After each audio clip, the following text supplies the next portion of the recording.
Hey, Fed-Eds, welcome back to Miku's Crackhouse. This is episode 126.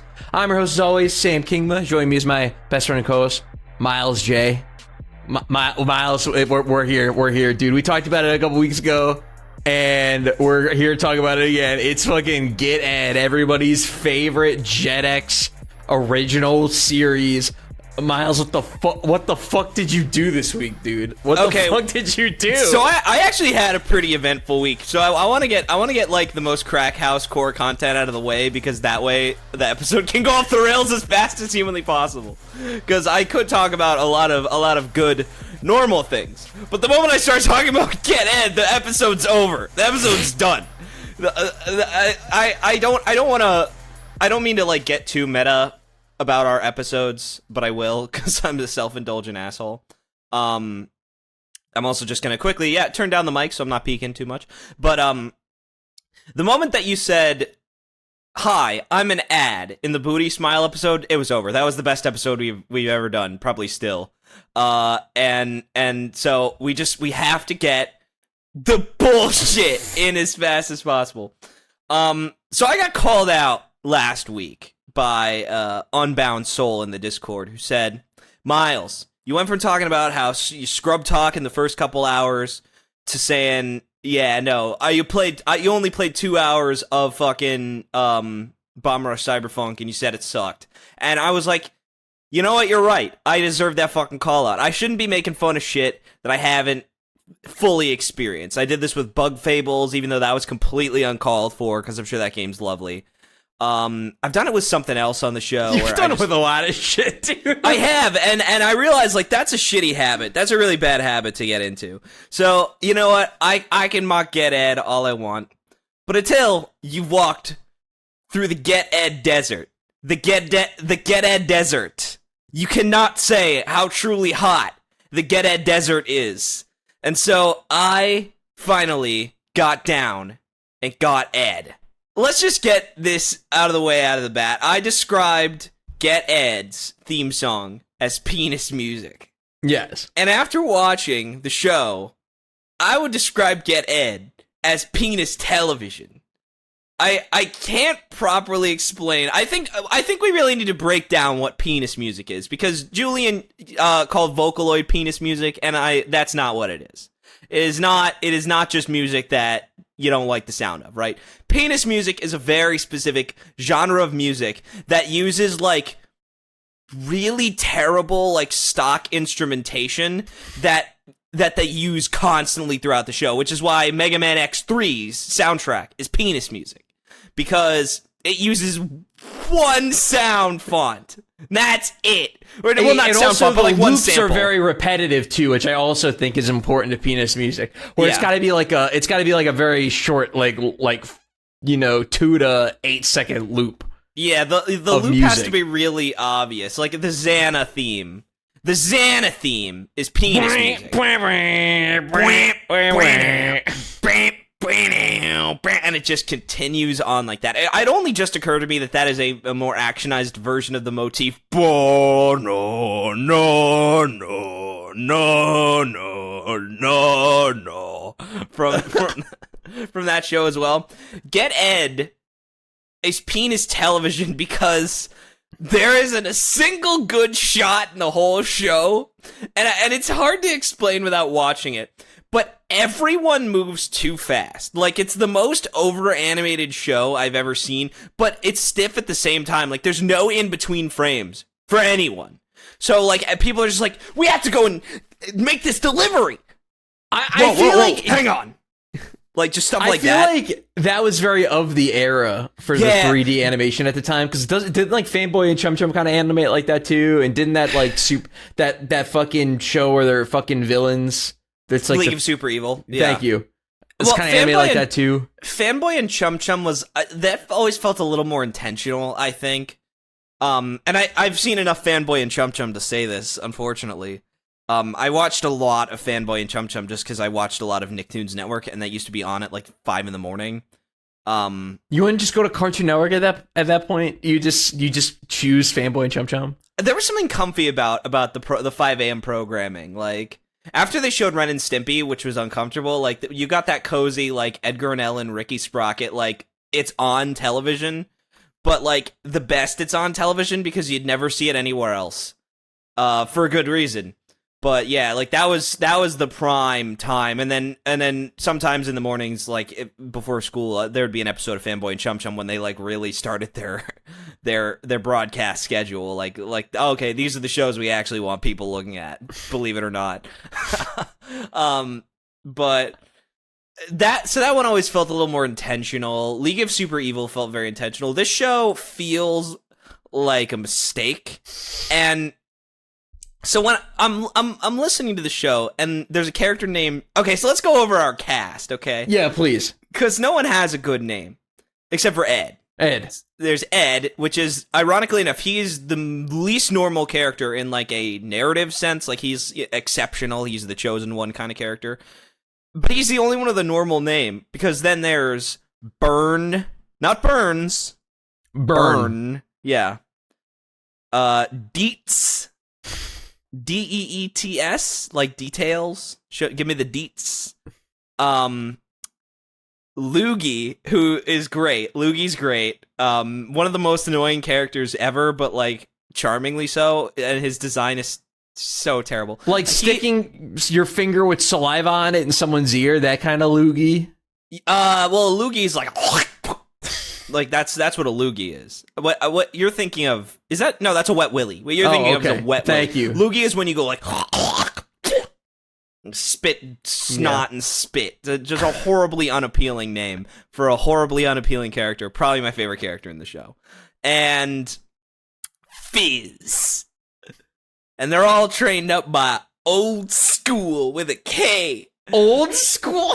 Which, by the way, Old School, as the name for, like, an old sensei master, kind of a god-tier name.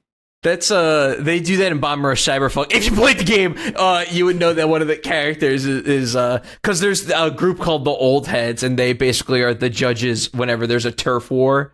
And it's three guys. One says Old School, one says Boom Bap, and the other says some other fucking old funky shit. That's cute. That's cute. It is very cute. Are you saying that Bomb Rush Cyberpunk stole from Get Ed? Yeah, absolutely. Yeah. Absolutely. Honestly, if Bomb Rush Cyberpunk did ironically remind me more of Get Ed than it did Jet Set Radio, and that's sad. I can and I think it's just because Jet Set Radio did not have the sort of futurist elements that it's slightly futurist, but like not nearly as much as Bomb Rush Cyberpunk, which I appreciate about Bomb Rush Cyberpunk. I think that makes it more unique and a little more inspired, but like it did have like as I was watching Get Ed, I felt more like Bomb Rush Cyberpunk had more in common with Get Ed than Jet Set Radio has with Get Ed. Does that make sense? Yeah, so what the fuck do they do in this show? Like, what do they do in Progress City? I really got to talk about... There's so much about this show. Again, every shot is wrong. Like, the framing of every shot is either too close or too slightly off-center. And then even when it's not wrong, every shot is too fast. They just cut the shit out of this show. And even when it's not like that... Assuming that you don't fail both of those criterias, you actually roll a 20 on both of those checks, on the cinematography stat and on the editing stat. Assuming you actually get a nice critical roll on those, because that's the only way you're scoring on that. By the way, unless you get a critical roll, it's always a fail.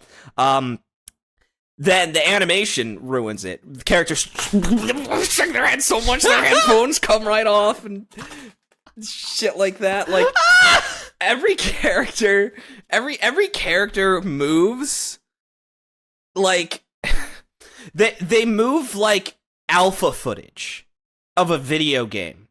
Like when you see like footage of like when someone leaks, like you remember that Elden Ring leak that was just like a really short video and like the jump was stiffer than it was in the final game, like so yeah, not terrible, but you did notice it. You did notice, all right, there needs to be a little polish here and there needs to be a little something here. And Get Ed is that the whole show. everything, it's just all unpolished. It does move similar to like Donkey Kong Country, like kind of very jerky, very like erratic, but slightly more refined. And then the other thing is that the show is the intersection between, like, especially like texture wise, it's the intersection between stylized and just bad.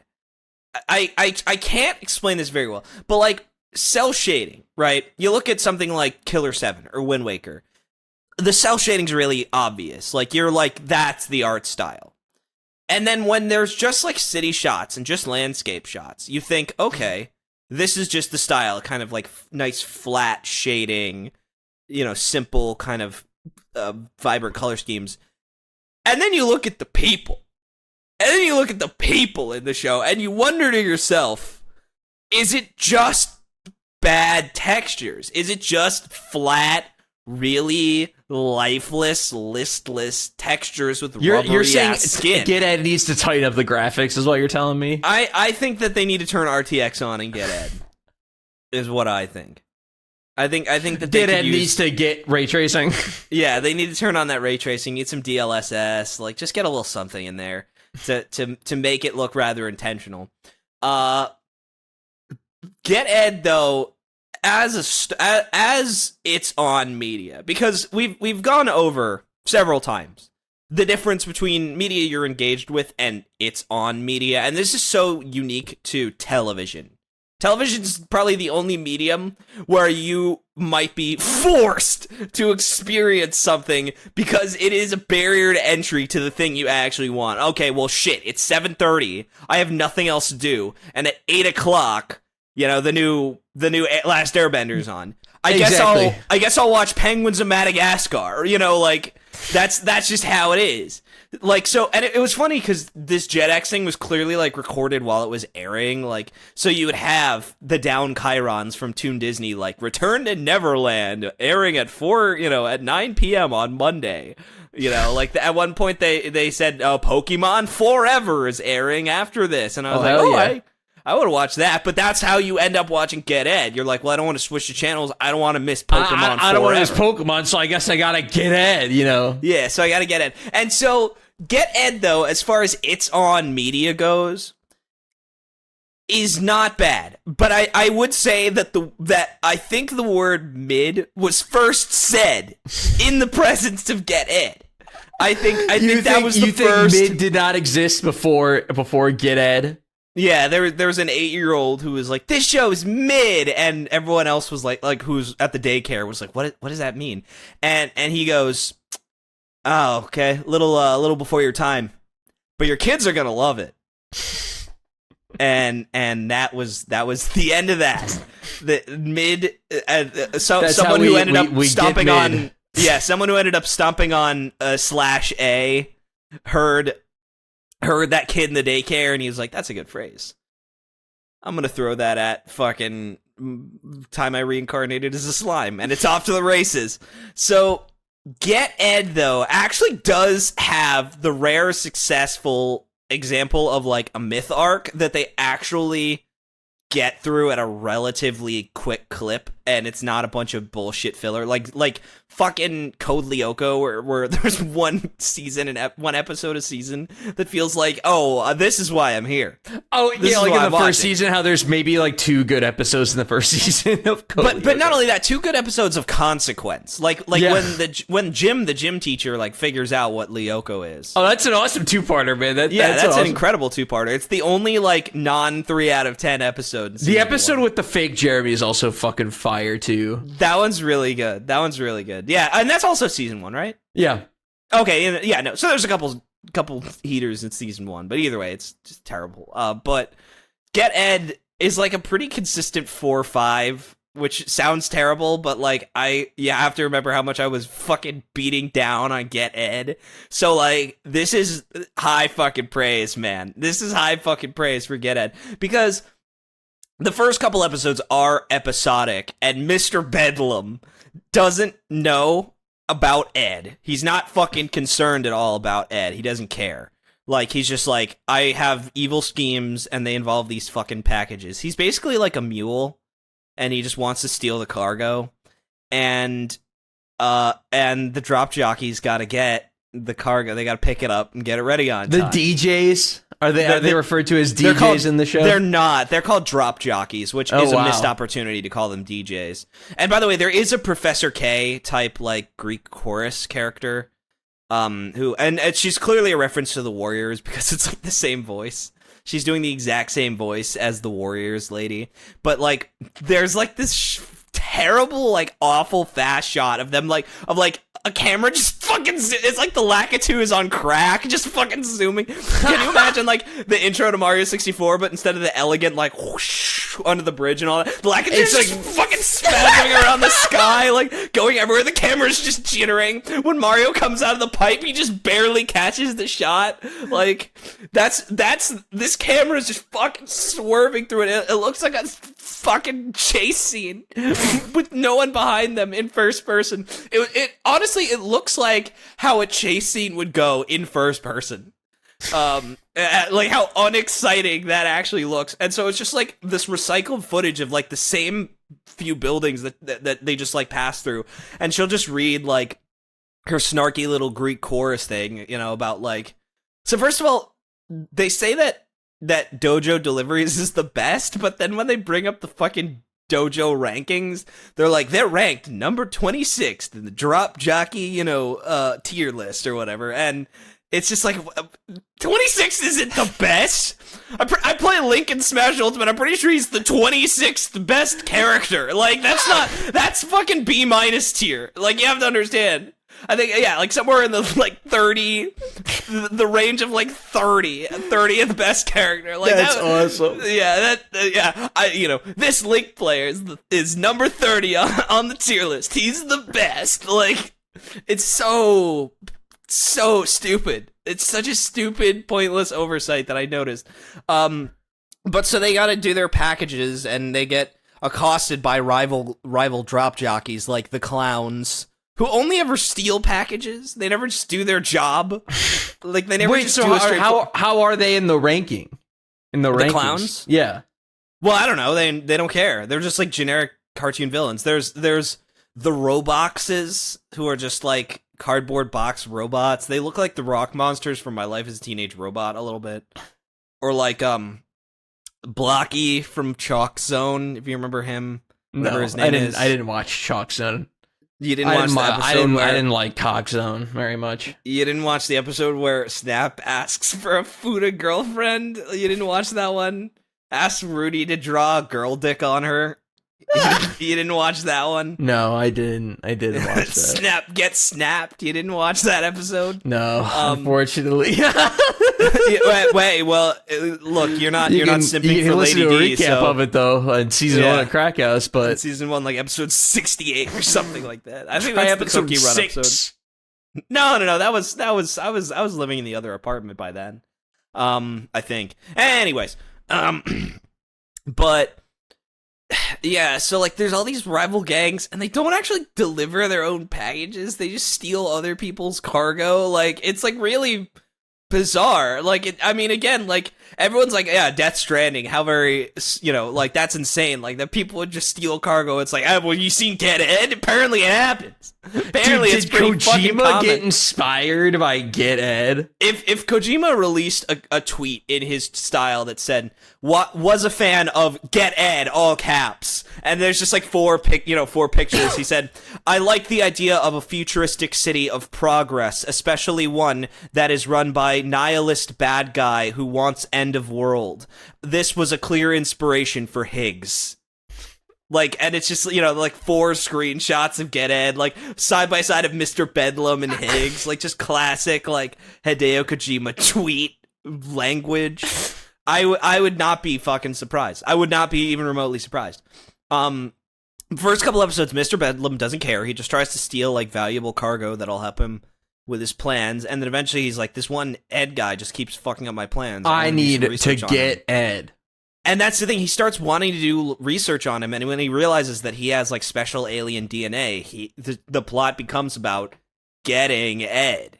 And we have an incredible title drop moment that I sent to Sam, because I thought I didn't think it would happen. I didn't think it would happen. I thought Get Ed was just one of those titles that they thought was cool, but no.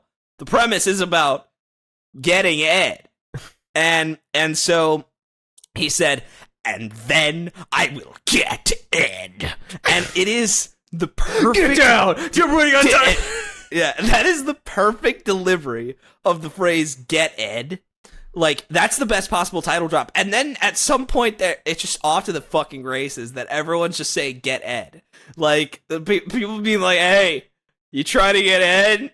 Mr. Bedlam's like, yes, I'm trying to get Ed. Like, at one point, Ed gets fucking kidnapped in like, what is probably either the season 1 finale or the mid-season finale. Probably season 1 season finale. Season 1? Probably season 1 finale. That implies there's more than one season. Well, there's 2, and there's only 26 episodes, which is why I'm confused, because a 26-episode, 1-season order is feasible, but I think a 13-episode, 2-season order makes a lot more sense. But either way, so at some point they're like, they got Ed! We need to get Ed back! Like, just non-fucking stop. But there was a moment where I had... So I have a couple other notes about the show. One of the revelations that I had was Dietz started fucking speaking. And so this woman is speaking, right? Yeah. Which I'm already a grouch about. I already don't want to hear it. But I'm listening to her voice, and I'm like, I like this voice. I know this voice somewhere. Like, I have fond memories of, like, a character with this. And I kept thinking about it. I realized it was fucking Jen Masterson from 16 and Gwen from Total Drama Island. Oh, shit!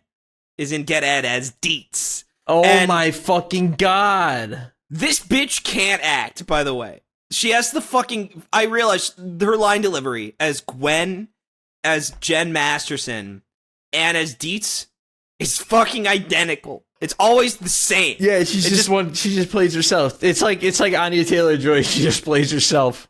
Yeah, like, I actually didn't think that I would see a worse performance by, like, an acclaimed female voice actress than Princess Peach this week, but no, Get Ed kicked its ass. With whoever this God, I love Canada, is. bro. I fucking love them. I love Canada, dude. I started to realize just how Canadian the show was. First of all, the cheapness of it probably should have given it away, because there is like a Canada jank. Like the television equivalent of Eurojank is Canada jank for cartoons. Oh, absolutely. Totally. There is Canada jank. It is a fucking musk that clings to these shows, and you can just see it on the production, just how bad the production fucking stinks. You can just see it on these shows, and it's just a feeling. It's just a feeling that you get when you watch a Canadian-made cartoon where you're like, this sucks. Like, even if the content is good, it sucks. Like, I adore Max and Ruby because it's a show about having a bitchy older sister and being autistic. And my older sister's not a bitch, but you know, I it's for the comedy, guys. Relax, everyone, relax. I have a good relationship with my family, but I related to Max because he was a little autistic baby boy that got shut down for trying to live his fucking life. I related to... See, this is the difference between you and I. You related to Max because you're like, wow, Max is autistic just like me. Wow, I relate to Max. I'm like, wow, Max has great taste in toys. Like, oh, dude, he does. Dude, this is the thing about Max. Like, Max is a fucking genius, and his, like, bitch sister doesn't realize it. I'm not fucking kidding here, by the way, because so if you haven't seen Max and Ruby, Max's toys they're fucking godlike. They're not only godlike like toys. And first of all, they consist of like plenty of like trucks and vehicle type of toys, which is so autistic, dude. It's so fucking autistic. But which is awesome. No, fuck you. It's awesome. Vehicle toys are awesome. I'm not. It's autistic, Sam. Do you remember the lore? The Spawn episode. No, that was Turn Off Your Lights. Fuck it. I don't remember. Anyways, but it's autistic. AWE-tistic. Dude, I don't remember the episode we record the day after it happens. I don't remember anything from any of the I remember shows. the good ones. I remember the good hits. I remember good bits. I don't even remember good episodes. I remember good bits. Fair enough. Anyways, continue with Ruby and Max, because the people are waiting for me to finish this Get Ed talk. No, I just wanted to say that with Max's toys is that, like, the creators were consistent in what toys he had, and each episode it would be a different collection of his figures or of his vehicles and primary toys. And as a kid, I that would be the only thing I'd look forward to seeing in Ruby and Max was what toys does Max have in this episode, and then I would become disinterested. I'm probably gonna do a rewatch of Max and Ruby because I fucking love that show, but it probably is not gonna hold my attention as an adult because there's no content. Get Ed is content, Sam. Get Ed I could watch because it's fucking amusing. It's just amusing to watch mid come to life. I'm just shocked, like television. You got more to say. Like I'm shocked you had so much out of like you had to watch the whole series. Like I didn't finish the whole series, by the way. I'm not disliking it. I just think it's funny and it's fun to beat up a show made by fucking Canucks. By Canucks, made by Canucks. But yeah, like so. The show got more and more Canadian the longer I watched. The jank became more apparent and the pronunciations became worse. Like they're not robots, they're robots. That was a big one that they would say. A boat. I heard a lot of a boat. That's a classic. Fizz is like this like genius, but she fucking can't say O properly, only OUs all the time. So it's extremely Canadian, but like the myth arc of the show does hold up. Like there is progress in Progress City. There's a couple of episodes that are like more kind of generic, and ironically enough, like those like standalone generic episodes are always episodes that are just like to quote John Trump, "What's a cliche? You know, it's a mighty or it's a Home Improvement level." Like there's an episode. Like, so first of all, like, first episode after the pilot, Ed saves Loogie's life, and Loogie says, "I'm gonna repay ya." And of course, you know, disaster, he becomes annoying, he becomes overzealous, you know. There's the oddly specific person who's dumb gets super intelligent episode. That does happen a lot. Right. Well, these are all things that happen a lot. There's the episode where they have to deal with like a curmudgeonly annoying person that they have to like treat with respect, even though he's the worst and he's a terrible personality. Like, and he's usually like a precocious genius with glasses. There's that one. There's the episode about the big competition that everyone gets too into, and then of course some third party wins the competition. Yeah, George Lundgren wins. Yeah, like, just fucking Mighty Max, the entire game is a Get Ed episode. Like, it's just, what's a cliche, you know? Old, like, they're afraid of someone, like, old and strange who turns out to be relatively innocuous. Ghost haunts the place. Haunted ghost episode. Halloween episode. A Christmas episode? Christmas Get Ed episode? No, not yet. I mean, I'm still waiting on it, but there was another one that I clocked as like really generic. Oh yeah, this is such an oddly specific one. Characters losing sleep over some hobby and like becoming too tired to function. This is like a super common like kid show thing from our growing up. Do you remember this? Where like a character would be like really obsessed with something that they'd be like an insomniac or they wouldn't be able to sleep. Yeah, like and like they would be sleeping when they're supposed to be doing stuff, and it causes problems. Like this is such an oddly specific plot that I feel like there's a lot of. Like, would this be with like a reoccurring character? Would this be like a new character? No, it's always with the main character. Like, you know, the main character gets addicted to video games or whatever, stays up late, and it's like, oh, but the big game's next week. You got to be, you know. There's an episode of Arthur where Brain gets addicted to Lost, and Fern has to pull him out of it. That's incredible. Yeah, like, yeah, episodes where, like, they get addicted to something, their productivity plummets, but in particular, like, they get sleepy, like, they're too tired to do their job. Okay, yeah, I understand what you're talking about now. Yeah, like, that's a really common one. It's just, like, what's a cliche, you know? It's an episode of fucking Get Ed. And then the last thing I want to talk about, Sam, is a transition into a topic that I have a sneaking suspicion you don't even want to fucking begin with, but I'm gonna get into it anyways. It's not Zelda, by the way. I'm gonna relieve you of that. Thank fucking God. Yeah. Unfortunately, it's not Survivor either. But so there's a character named Fizz. Yeah, right? yeah. And I want you to guess, first of all, the character's gender and the character's age based on what I'm about to describe. Okay? Oh, okay. So this character is the gadgeteer genius that builds all the tech. That it? That's That's your it. fit? Okay. Yeah, that's all you need to know. Woman 35. No, little girl. But good guess. Very good guess. But no, little girl. Like young character, right? Interesting. Because it's always like, yeah, the young genius, Constance from Little Witch Academia. Oh my god, there's another one that I'm thinking of. She's like super little, and I can hear her voice. Oh, Lisa Loud, I think. One of the Loud children from Loud House. She's got like the speech. I can't explain it properly, but she's got the nasal. Nerd She's got the nasal. Yeah, she speaks like a fucking nerd. Fizz does not speak like a nerd. Mercifully, she's actually probably one of the better characters in the show. I don't hate anyone in the cast. There's really no one, like, it's a really watchable show, which is a huge compliment, coming off of the other fucking CGI piece of garbage that became a Crackhouse staple, fucking Code Lyoko.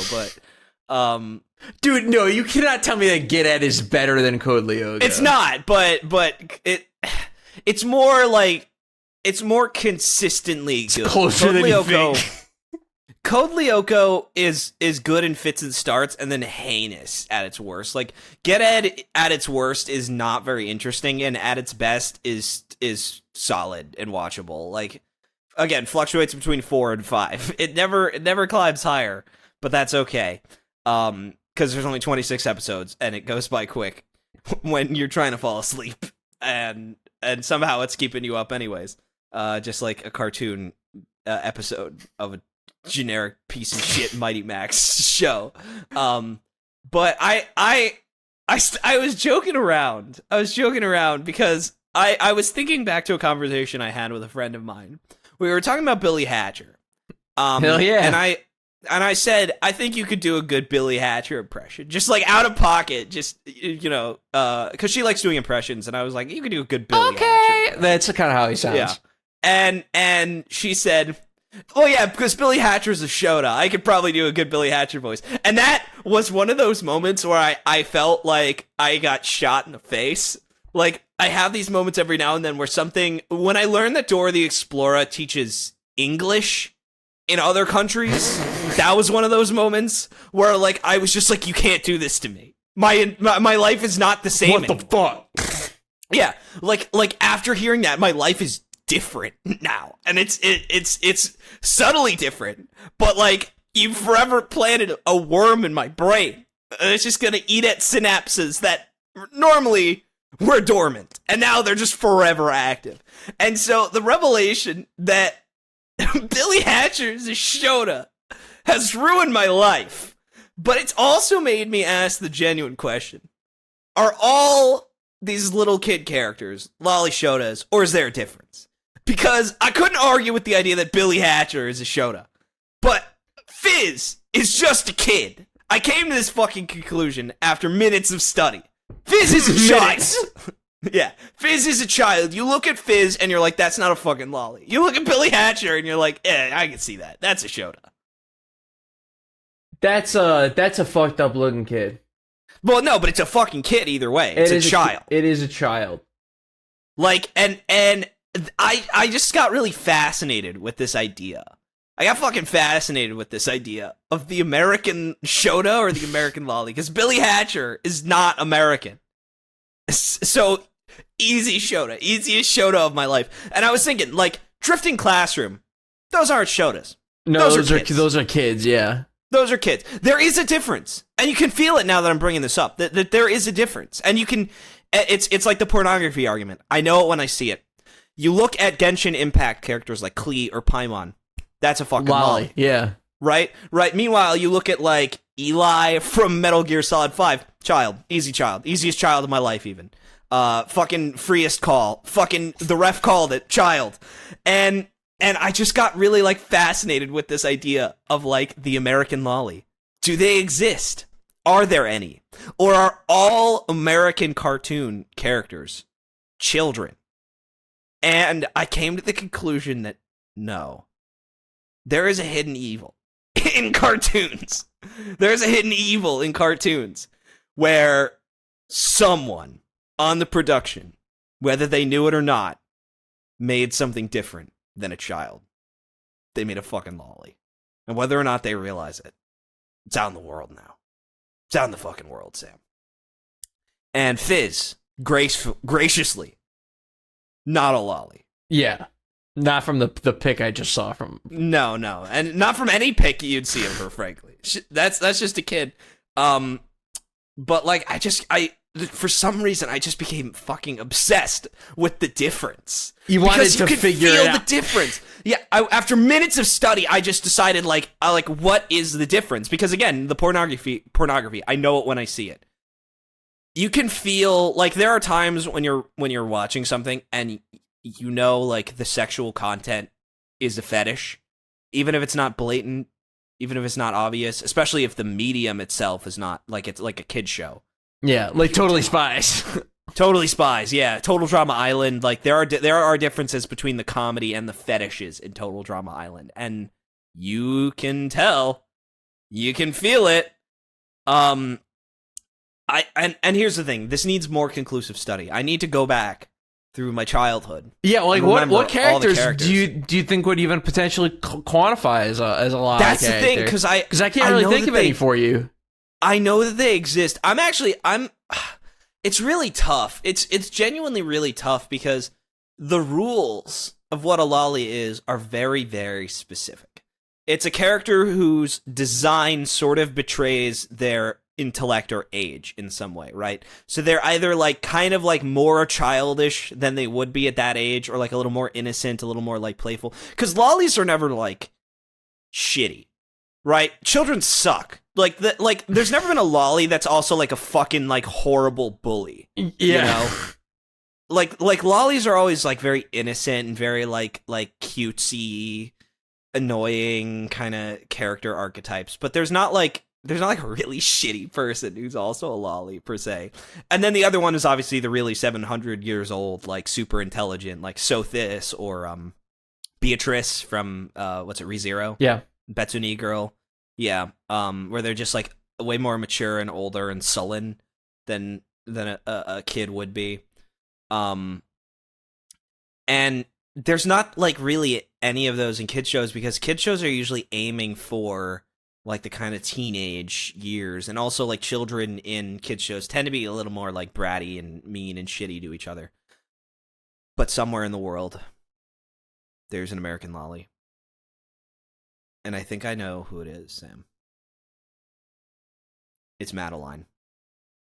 The little girl in the House with the Vines. Madeline is a Western lolly. Not an American lolly, because she's French. She's a Western lolly. The girl with the yellow hat, the cute yellow hat, and the red hair. Yeah. And I love Madeline, by the way. This is no like disparage to Madeline, but that is an American lolly. Pippi Longstockings might also be an American lolly. I'm not sure. So like Madeline's an American lolly because like she's like kind of like she's a little too idealized, a little too like pudgy and plush. Like her age is really like nondescript and like not obvious, but like generally you're like she's young. She's young. She's clearly very obviously young. But it's in the plush. It's in the playfulness. It's in the good-heartedness, the decency. Fucking Ruby Gloom. Ruby Gloom is a fucking American lolly, and I am 100% right about this, Sam. You can't even debate me on this. Fucking you know Ruby I'm right. Gloom. Dude, Ruby Gloom is an American lolly. You're right. I think she's Canadian. You're right. She's so Canadian. You're definitely right. Western lolly. I would have to agree. Yeah, Western I lolly. have to agree, dude. Yeah. Ruby Gloom's a Western lolly for sure, especially that disposition of hers. A little too sunny. A little too sunny. Brat needs correction. I think about that phrase constantly. I think about that phrase all the time. Especially like the little anger emoji. There's something so funny about how out of pocket and earnest that is. That guy meant it from his soul. from the very bottom, of it. Yeah. Speaking of very bottom, I watched the Barbie movie. Oh, Ken. what did you think of Barbie? Sam, so I've completed the Barbenheimer experience, and I don't want to talk too much about Oppenheimer. I liked it more than you did. I think rating-wise, it's probably only 8, whereas you're like at a 7. But like for me, like an 8 means a lot more, I think. Yeah.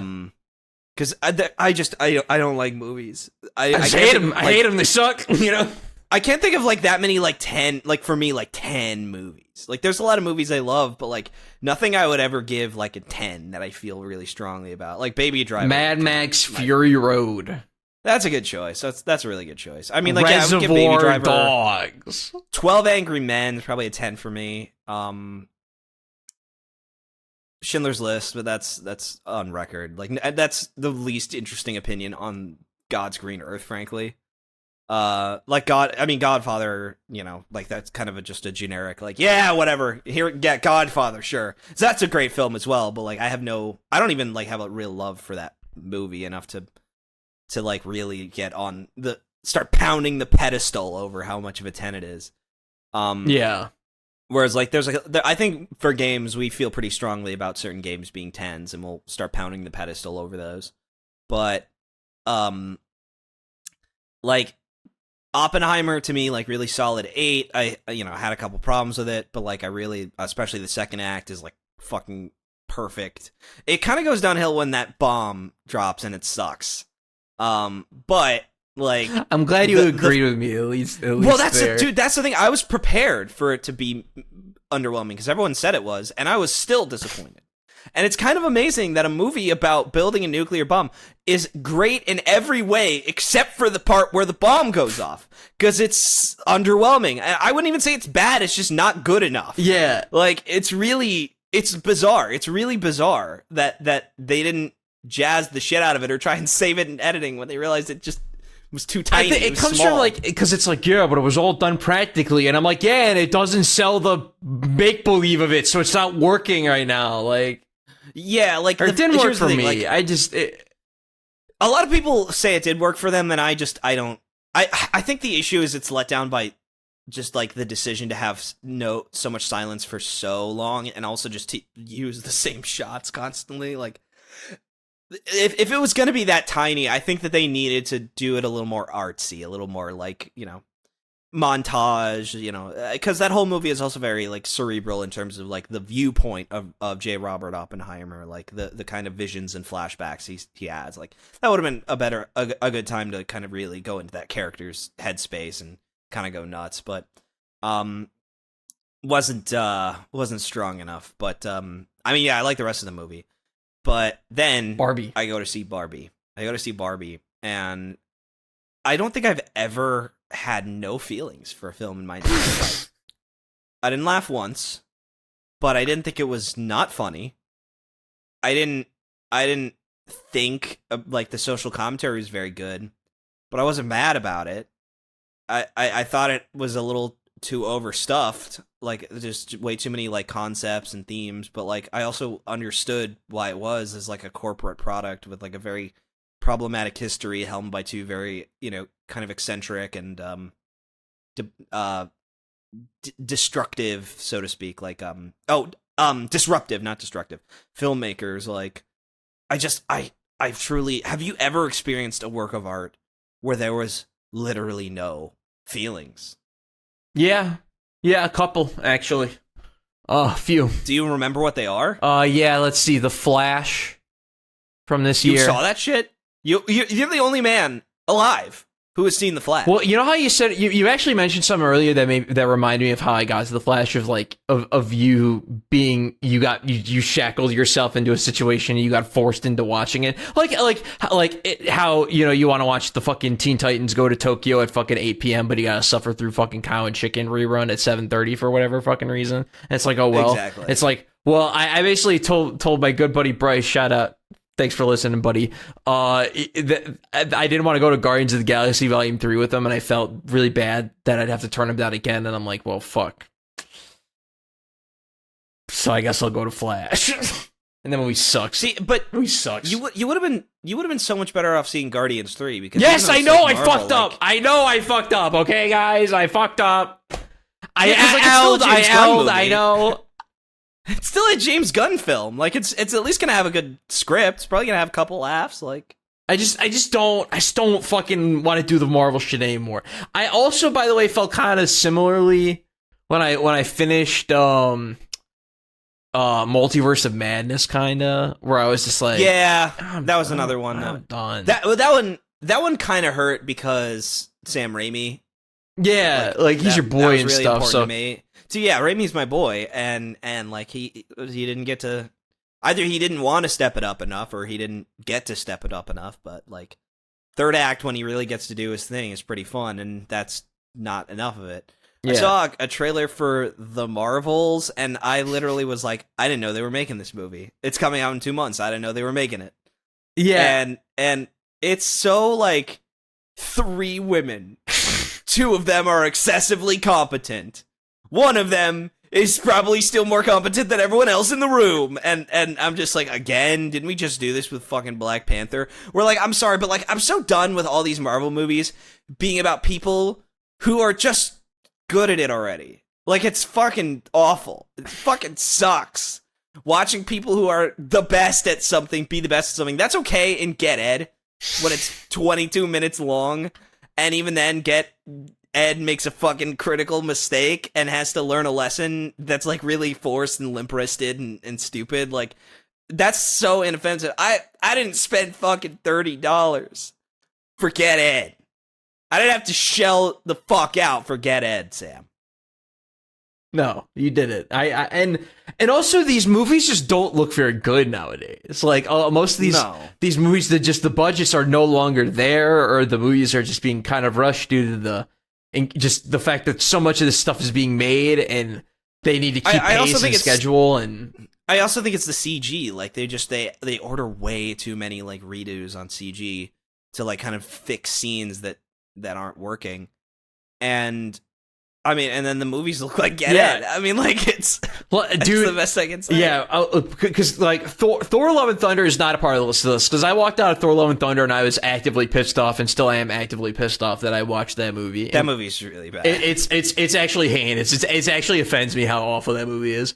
Which I can only think of for, like, 2 or 3 other movies.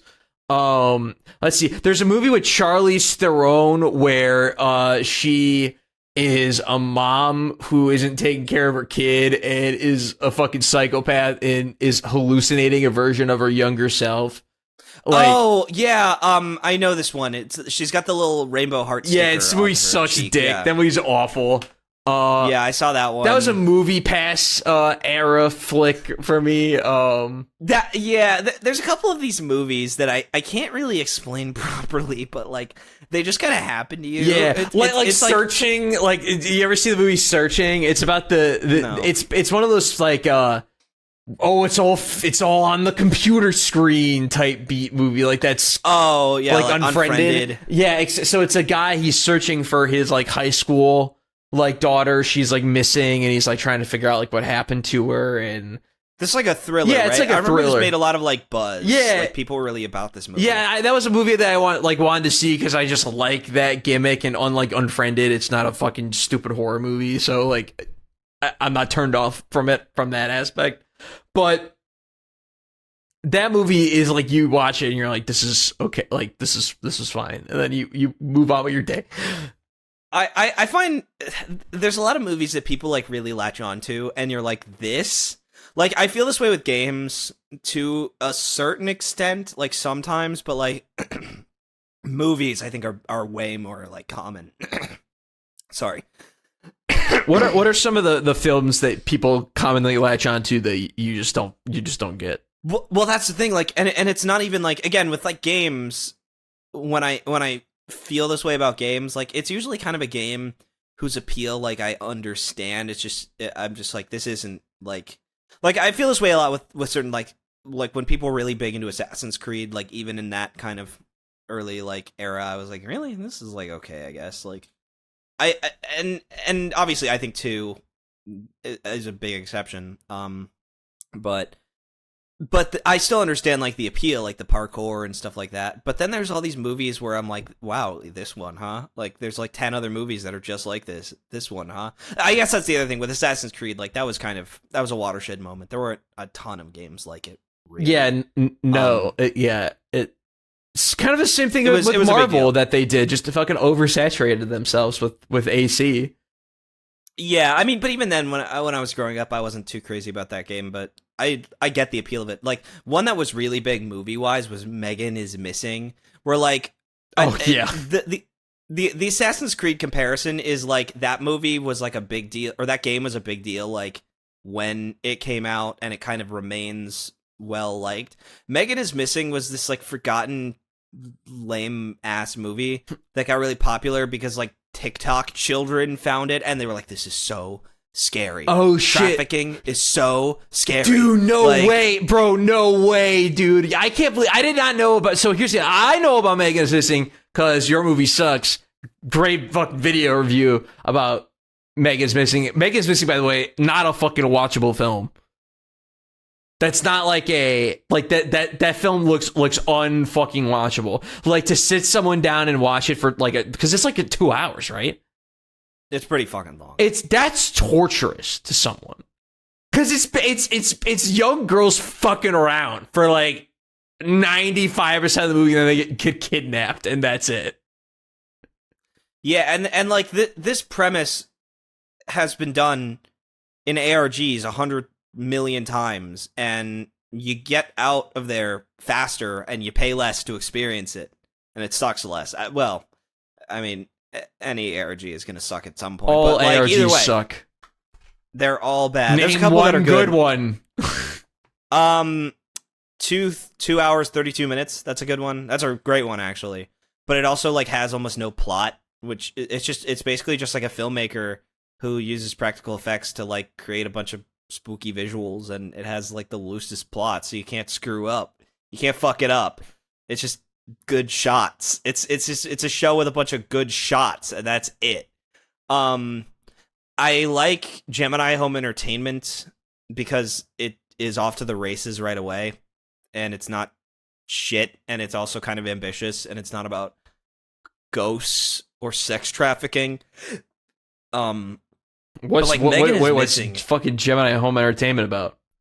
It's an alien invasion story. Oh, cool. Oh, that's neat. Yeah, like that's a really cool. That is neat. Yeah, no, it's about aliens that like burrow into your skin and take over your body from. Oh, the like the inside. Yerks from. Yeah, and they're like plants that like wrap around your nervous system and take you over and eat you alive from the inside. Oh, that's a fucking sick, it's really good. Scary, sick sight. But anyways, yeah, no, it's really the good. exact opposite of that. Megan is Missing. Of that is Megan is Missing. Yeah, and like Megan is Missing is one of these movies that just like people latched onto on TikTok in particular because their brains are just small enough to like get really into the premise. And we rag on the premise often enough, right? Like, but hold on. where people... Wait a minute. Hold on, Myles. On TikTok, that's what they are interacting with. Is the premise. Like, right. But like people will be like, you have to watch Megan is Missing. It's so good. And like it got kind of spread around through people like gassing it up on TikTok. And then you actually have to watch the content. And that's the difference. It's like again, we always bully people who want the premise when they see like the trailer for a game. And then it's like, you have to play this at some point, right? Like it's not just going to be a constant hype cycle of ads for you to enjoy. Oh, I agree with what you're saying. The point I was trying to make is that like these kids who are on TikTok, they're not watching Megan is Missing. Like I can almost guarantee that they're not doing it. Do you think that they're just saying they've watched Megan is Missing for the credits? Absolutely, they're doing that because or it's been a situation where they've seen probably like 15 to 20 clips from the movie that they basically have seen it because they've seen like the core beats of the fucking plot. Like it's like watching a fucking Nostalgia Critic review back in the day. Like you do get the gist of the movie basically when you get the gist of what happens in Bebe's Kids. I could tell you what happens in Bebe's Kids, Like, but I haven't seen it. That's the best possible cut you could have made. I've seen that review from him like 25 times probably for no reason. I'm trying to think of a movie where like I've watched. I mean, with Best of the Worst, I feel like I've seen a lot of these films more than enough times. Like I can quote a lot of them. It's so embarrassing. I'm so embarrassing, but yeah, I mean, you're really right. But like TikTok in particular is so interesting. They gassed up the Poughkeepsie tapes as well. I think I've talked about Poughkeepsie tapes on Crackhouse. Maybe that's not a name that rings a bell to me. It's like a found footage movie about a serial killer, and like every good idea in that film is like even Stevened by a bad idea, by the worst idea possible, like the stupidest idea you've ever fucking seen. Like they try and go into like the psychology of a serial killer. There's a really great scene where he picks up a woman who's stranded on the side of the road, and at the moment like people are calling him the Water Street Butcher. And she's like, making idle conversation, and she thinks he's a cop because he's in like kind of a marked cop car, right? And at one point, she just says, "Hey, thanks, I'm glad you're out on patrol." He's like, "I'm not a cop," and she like her expression kind of drops. She's like, "That's not funny. Don't make jokes like that." And he's like, "No, I'm seriously not a cop." And she like gets more and more scared. And she goes, "What are you?" And he says, "I'm a butcher." And like just the tone of that scene just fucking drops into like just free fall panic, and it's so great. It's so well done. And then he kills her he kills her by like tying her up to a post and walking in on all fours with like a mask on his head, and like he looks like a fucking idiot. He like stabs her in the neck with like a Freddy glove or something really fucking stupid. And it's like you just followed up this like incredible, like really tense, like really believable scene where you're just like watching a woman act out the fact that she believes that she's about to die. She's about to be violently killed by a serial killer. And then you get to see the death, and it's the worst thing. Like, they should have just fucking not even shown her get killed. Yeah, it should end after her screaming or whatever, the camera freaking out for like a 2 seconds. Just drags her, camera freaks out. Yeah, and then just the autopsy photo or like her obituary photo in the news. Like, yeah, that's all you need. Like, that would have been...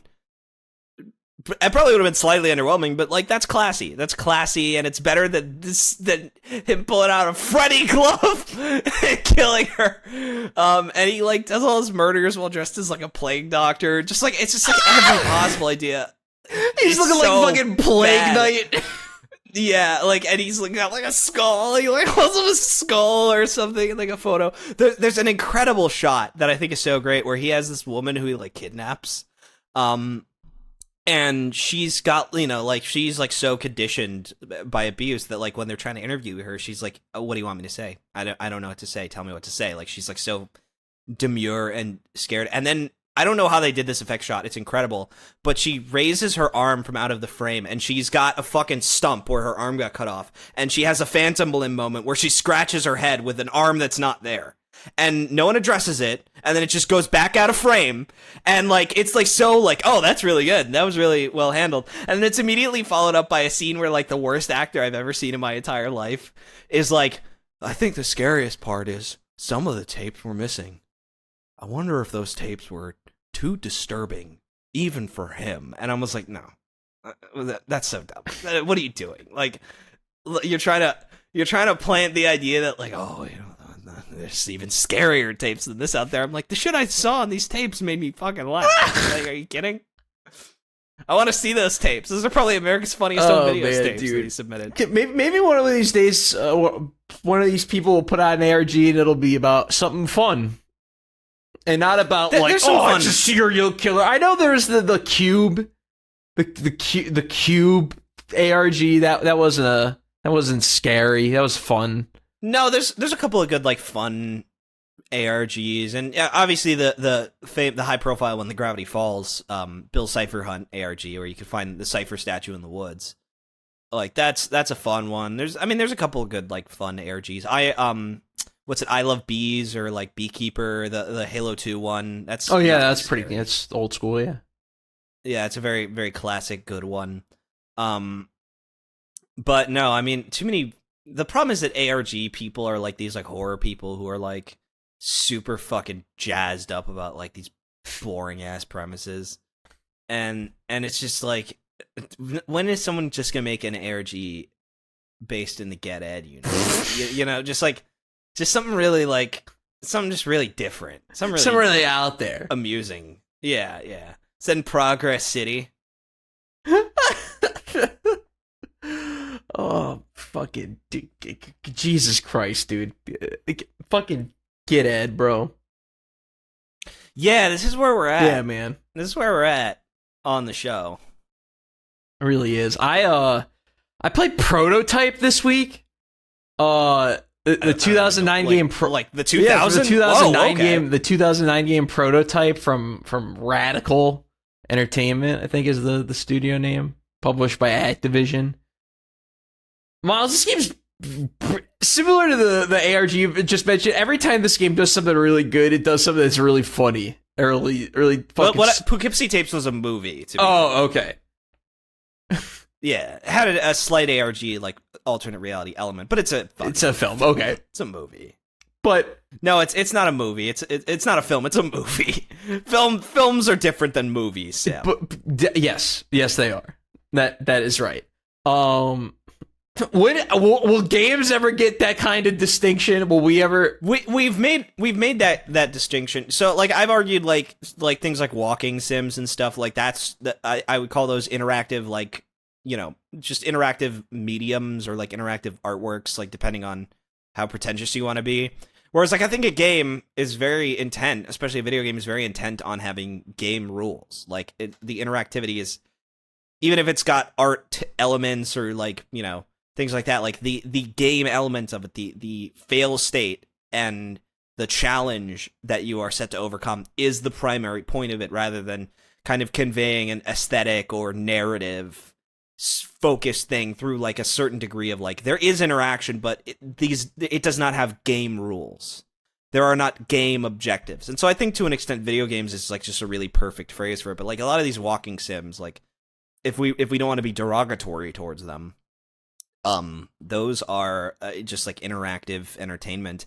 And then the derogatory phrase, like people will say something like flick or pictures if they're trying to be like a little like a little cheeky, like the derogatory phrase that I think Mulgar came up with it. But I love this one in particular.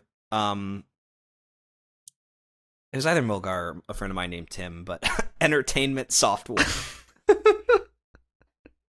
I want to make sure the right person gets credit for it, but yeah. I mean, hey, if you came up with this, please join the Discord and DM us. Let us know.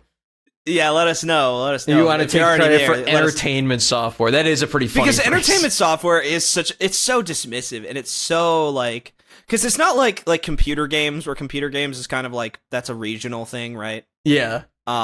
Entertainment software is like that's what like a lawyer would describe a video game as, in like in an affidavit, like.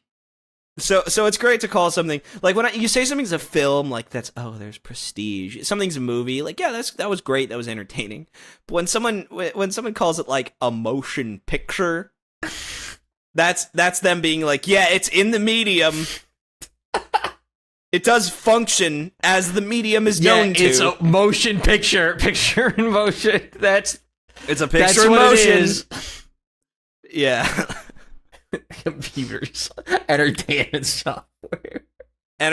software, yeah. So video games, the Prototype, it sounds like Prototype is not entertainment software. Prototype is good. Prototype is a video game. Is the core of Prototype is really good, and everything around it is super dated, but I can appreciate being really fucking funny and just being of its era. So like, let me just give you a couple of the highlights.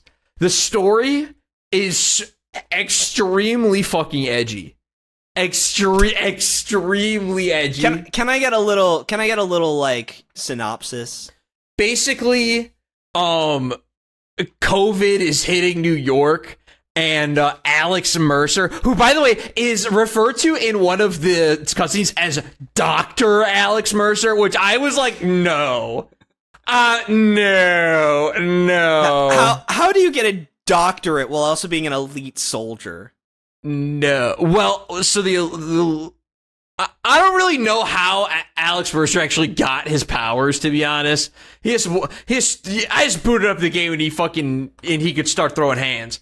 And start, running and jumping at above average speeds and heights. But the core writing is just very, very edgy and very goofy. And Alex is constantly talking to his sister, this chick that he was with, but I think she becomes evil halfway through the plot or betrays him at some point. Her name's Karen, so obviously should have seen it coming. And then there's this doctor guy. His name's Dr. Another His doctor? name's Dr. Ragdoll or something. Dr. Rag or something like that. Raggard. Dr. Ratburn. Is Dr. Doc Martin. and the core story basically would consist of Alex going to talk to his sister. They have a 30-second conversation, then he go do the mission. But while they're talking to each other, the audio is cut in such a way to where the characters cut themselves off 5 to 10 milliseconds before they should really start speaking. And it's super distracting. and then the real fucking kicker is, because this is an open world 2009 open world game, there's a lot of mini game activities where it's hey, kill this many enemies in this time limit. That's and it's that Activision format. where it's hey, if you kill 50 you get bronze, and if you kill 60 you get silver, or if you kill 85 you get gold. And you gotta get all gold, because if you get all gold in all the missions, then you get the ability to unlock platinum rank in all the missions, which gives you a ton of experience points. And the leveling up is great in this game, because you'll go to play a mission and it'll be hey, you need this ability. Go fuck off and get some EP and get it yourself, and then come back here. I just really respect that. I really like that. Games nowadays would never do that shit. So it's just funny going back to a game from an era that's not really that long ago, 14 years ago, at least 15 years ago, and just seeing all this shit. But the shit that actually drove me up a fucking wall is when you play these missions. Myles, prototype, I am not kidding, probably breaks the Guinness Book of World Records here for the longest 3-second countdown in video game history. Myles, from the number 3 appearing on the screen to go and you being able to move Alex Mercer, is 15 seconds. And that's, by the way, that's not including the lead up to the countdown. The little cutscene lead up to the countdown, it's just an extra 3-4 seconds. And the loading screen. So anytime you fuck up and fail, and you just want to get back in it, you gotta sit through 3, 2, 1. Dude, there were so many times, Myles, where you lose track of counting to 3 has never become more difficult, because you're surely it's time, right? And then it goes 1. Fuck! Let me go. Let me fucking do the damn stupid tank mission. How tough is it for a programmer to program time properly? That's the question. And Myles, how does that happen? I think there's a in the God of War case study from Matthew Matosis, he remarks about the hallways to save on loading screens. You think it's? I was about to propose that. Do you think it's squeezed through? Dude? No. It's just. I think it is squeezed through, but it's one of these things where it's why didn't you just do the loading when you loaded the mission? Why did you have to load up this thing and make me sit there agonizingly for 15 seconds? And then there's you know what it is. I think that they decided that it's just better to not have the illusion of a long loading screen. I truly think it's that like, because when you really think about it, like, if people are like, yeah, the load screens are too long, you're going down from a 9 to a 7. Like, you know, that's how it is. Like, but I feel like a part of me feels like it's fucked up because there's one of the types of mini games is like a race against the clock where you gotta hit a bunch of goalposts in a limited time, and each of those missions shows you the first 3 rings you have to hit in a style where the kind of camera goes like boom, boom, boom, and it has the vibe and feeling of that the countdown should have went 3, 2, 1 with the camera moving, but it doesn't. So the camera just moves like that, and then it goes 3, 2. I'm not doing that again. But it's so annoying. It's so fucking annoying.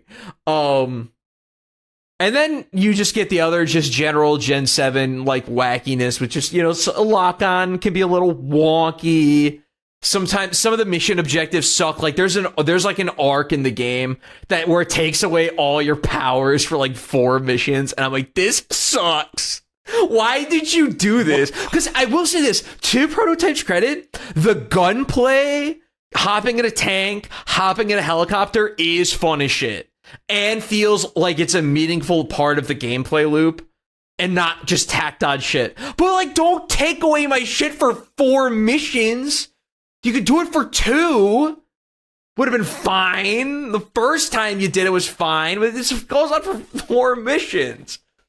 And it's in between missions too, so if you want to do overworld exploration shit, you're shit out of fucking luck because you can't access any of your powers. And this mission, by the way, it's paced in such a way, Myles, to where these 4 missions where they take away your powers comes right after you unlock the best 2 powers. So you're finally starting to feel like a real cool superhero. And then you're back to being fucking Smallville Superman. Like, just a boy who can jump hard and run hard. Like, and punch hard. But I really love this game, dude. All this shit aside, I really fucking love this game. See, when you introed this game, I genuinely didn't expect, because I just fucking finished talking about the Poughkeepsie tapes. I didn't say I love that shit. So I'm fucking surprised that's where the consensus ended. Yeah, I'm still playing through it. I have a few more missions I need to beat, but I just because I wanted to play it because people were shit talking it and saying that Infamous 1 was better, and I played Infamous 1 on PS3 when in high school, and that game is not good. That game is certifiably not fun. I did not finish it. I remember thinking it was boring as fuck, and I was like 15 when I tried it. Infamous 1 is boring as fuck. Where like Prototype at least gets, because Prototype is a game where you start and you suck dick, your ass fuck, and then you level up like 2 hours in, and you're like, okay, finally good control. I unlocked good control, like type of game. See, that would kind of piss me, because like, you know what? If nothing else, just make the controls okay from the start. They don't even have to be the best version of the controls possible. Just make me feel... ideally, I will feel like this control scheme is complete. And so that when you give me like a new control power-up, I'm like, oh my god, I'm so glad I have this little extra. As opposed to like the fucking agony of being like, dude, I think I should be able to dash. I'll say that like around the 20% filled mark of the entire... Of the entire upgrade tree. It's not really a tree, but you understand the upgrade list in Prototype. I'd say filling it about a 1/5 of the way there, you feel like you actually feel like a fucking superhero video game protagonist at that point in the game. And then everything on top of that just makes you feel even more crazy. That's when it's fun as fuck. That's when the game gets fun as fuck, because just running around the city and just causing absolute fucking carnage, man. Because there's a lot of like NPCs just like walking around New York, and it's like really impressive. It's really fucking cool because it's also important to the gameplay, because how you heal yourselves is by picking up enemies and like physically consuming them. And then that's how you're able to join stealth. Stealth in this game is also like Stealth in this game is fun because it's a super simple mechanic with no punishment. So you just get to do it and like snicker and laugh to yourself as you do it. And then you just can stop doing it the moment you just are like, okay, time to fucking kick some ass now. And it's very simple, but I'd much rather stealth. If you're going to do fucking stealth or have some stealth bullshit, I'd much rather it be simple, stupid shit as opposed to like simple, barely implemented with consequences like fucking Wolfenstein 2, the new Colossus, where like that game becomes a stealth game but has no additional stealth mechanics really. I love the like, because whenever people talk about like, oh, Hideo Kojima kind of codified the stealth game, he invented the stealth genre, there's always this fucking like egghead in the back, of every forum who's like, but Castle Wolfenstein had stealth elements, and it's like, yeah, they were also not very thorough or good or the whole game. And I just kind of love that I can now imagine that is just like a part of the Wolfenstein identity, is just shitty, barely implemented. I don't know how this happened. New Order wasn't like this. I played like half of New Order. It wasn't like that. And I played it on the ball-bustingly hardest difficulty. And it wasn't like that. It was a fucking pure action game with like the coolest first-person cover elements ever. Like, I really thoroughly enjoyed my time with New Order. And then I played New Colossus, and I'm like, and the stealth elements are so a part of the game that the only way to get that classic Wolfenstein, like that Wolfenstein 1, the New Order style action, was to play on like a fucking lower difficulty. And I'm like, this blows. This blows. That's because the game went woke, Sam. That's the it went problem. Fucking the game went dude. woke. What is it with the fucking liberals and their goddamn non-lethal stealth games where you can't even pick up the fucking bodies? Like that's what's so funny, because like Hideo Kojima's work is like so blatantly like, he's clearly on the left. I don't know how far left he is, but like, he seems to be pretty like anti-establishment, anti-war, anti-industry, like industrial complex kinds of, all the things that make for good fiction, all the leftist stuff that makes for good fiction. Because I've always pointed out, like, most fiction is left wing, just because it just is good fiction. Like, it's just good fiction to be a story about a bunch of rebels, even though revolution, like, the revolution of the underdog taking down the establishment, like, is like the most like uber leftist thing on the fucking planet. But like in fiction, we like it because we'd rather fucking root for the underdog, than the giant fucking conglomerate. Anti-corporate practices like is super leftist, but like of course we root for fucking Murphy and RoboCop over his stupid boardroom of corrupt corporate guys. Like it just is how entertainment is. Like leftist politics generally are they're better for the kinds of conflicts that resonate with people in stories, especially underdog stories and stories about sticking to the man, taking down the status quo. Like, it's just, I don't know, like this is just a harsh dose of reality for the people who just like fucking cry liberal all the time. This is just stories, man. But for this, like, when it comes to like video games, there is a really weird correlation I find between when you have people who seem to like have a lot of agenda elements, but you also can't tell if they're game devs or not. Like, really, like Hideo Kojima, as I was saying, very leftist kind of creator. His work is leftist. MGS3 is a leftist game, and it's also the most fucking beloved video game to ever exist.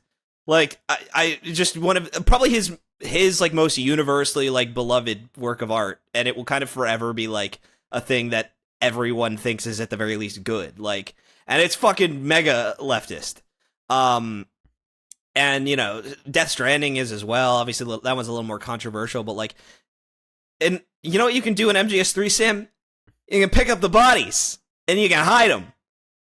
And the fucking caution system allows you to play a riskier game where getting fucking seen once is not the worst thing to ever happen to you, or like getting close to an alert is actually like, a viable strategy. Fucking like Myles in fucking Wolfenstein 2. Like, I'm sorry, you need to know this, dude. I want to know Wolfenstein this. 2, they have this oh my god. I'm getting so mad, dude. I'm getting so mad. I don't like this game. I don't like this game at all. And the story sucks in this one too. It's fucking ass. This is what I'm talking about, like, where there is this weird vibe you get from like a specific era in games, like that era that everyone talks about. Games went woke, and from like 2013 to 16, 17. Yeah, maybe, Wolfenstein maybe was even into 2017. 2018. Same day as Mario Odyssey. Oh, what a good day for games. Yeah, and Assassin's Dude, Creed Origins. when Mario Odyssey is the best game that released on that day, ruh-roh. But like this weird era of games where like not only was shit getting really woke, but then the quality was getting worse, and you had to wonder, it's like, did they just like replace all the game devs? Because like there's no way that there aren't probably some leftists on the dev team. Did they just replace them with people who were more leftist regardless of experience? Like, it was that the MO? Yeah, it is like, I will say, as someone who, again, played the first half of Wolfenstein 1, and I played all of New Colossus, the tone is notably different from 1 to 2. It's like the jump in tone and script writing and stuff is different, and yeah. Let's just say, New Colossus definitely has a bit of that like woke style energy in its like writing and stuff. That oddly like specific 2000s. Yeah, the very like of the moment of the era. Like I feel like, dude, I was thinking about this. Deus Ex Mankind Divided is the same shit. Where like they have the All Lives Matter. Yeah. Which is so funny because the first game's plot is about how Augs are like they're a form of human gentrification. You cannot make me believe the robot people are oppressed. You cannot make me believe the part cyborg people are oppressed. The people who got cyborg implants are the oppressed people. You cannot get me to buy into that concept. You need money for the cybernetic implants, right?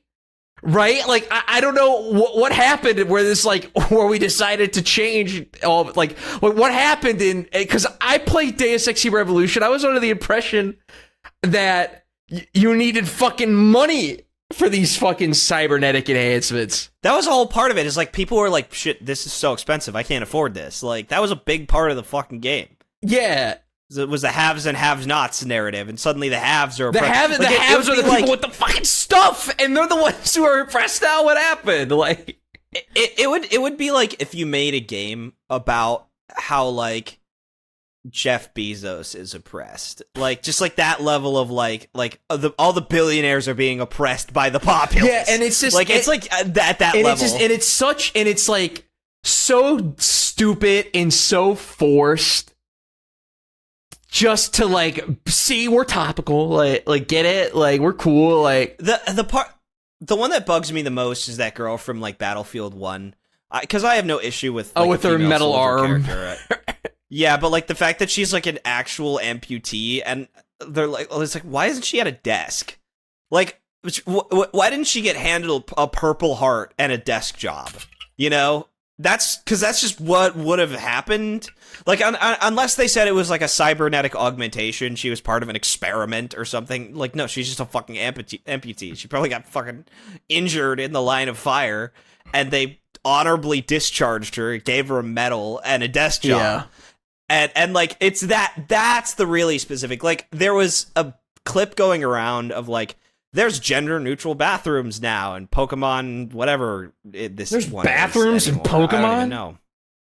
Yeah, it's just generic, like set dressing that you can examine. Like, there's one that says, and it's like super like innocuous and like very like kiddie. Like, they're like, this is the boys' room, this is the girls' room, and then you see the gender bathroom, and it says, this bathroom can be used by anybody. And, like, to me, I was like, why can't you just, like, I'm sorry, are you so brain dead that you can't just be like, yeah, that's the changing station. That's the family bathroom where you go to change the baby and it's got one toilet in it. Like, those exist already, man. Places. Well, any establishment where it's 2 fucking rooms should just be fucking gender neutral fucking bathrooms. There's no sense out of it. I understand if it's like a communal thing, there's multiple stalls, multiple bathrooms going on, you gotta split it up somehow. It's the fucking baseball stadium or whatever. Wrigley Field's gotta find a way to fucking split it up somehow, but no. This is the Taco Bell, there's they got two bathrooms, like. I think it's like a Pokemon Center or something, like just like one of these like sterile white buildings. Because I remember the Dead Space remake added gender neutral bathrooms, and two people online probably complained, and then 200,000 people complained about the two people complaining about the gender neutral bathroom, because that's how this goes.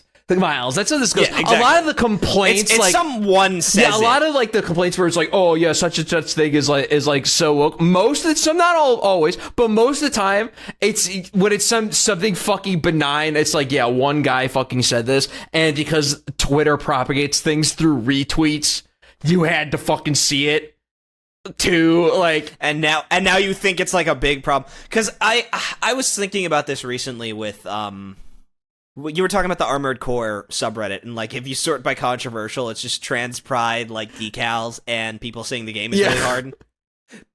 And I kept thinking about this where like, because I thought the Armored Core discourse would be worse than it was, because I just didn't have faith in not in fans, in journalists in particular, and like idiots like on Steam who would say, there's a murderer in your room, by the way. I just heard him open your door. Oh. Yeah, it was. Sorry, you heard a little metal clang out of my desk. I'm touching shit all over. Yeah, bro, the Water Street Butcher is in his plague mask. He's coming for you. But oh no! Welcome to the Crackhouse ARG, dude. It's the car video.